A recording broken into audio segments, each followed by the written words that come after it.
let me tell you something. What I'm going to say is gonna spook some ladies, but it's true.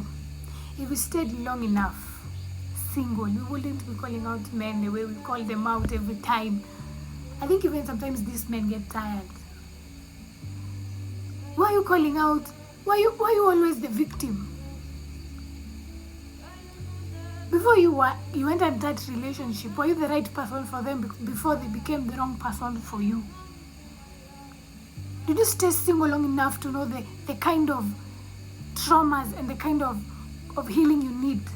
Because you're entering a relationship with a wound. And when you dig that wound deeper, it keeps on getting deeper and it keeps on bleeding. But you want to blame. You don't want to stay single enough. You don't want to be lonely for even a week. I'm not here because I want to come and criticize. No, I was there.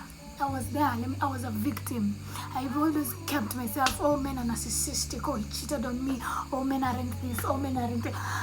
When it spooked me, I'm like, was I even the right person for them? Wouldn't you want your rib to come and be like, oh, you're just the right person for me? And let me tell you the blessing, there's so much blessing in being single.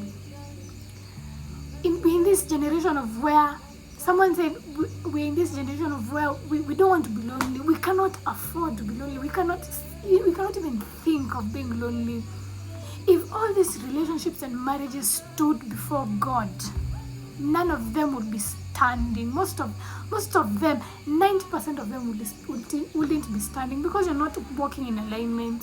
You don't want to be single. You don't want God to heal your wounds because you think being godly is this big ambiguous. Oh, it's keeping me from. No, it's not keeping you from anything. It's keeping you from going to heaven. And I'm telling you, there's a blessing in being single. I would still be wiping men's feet.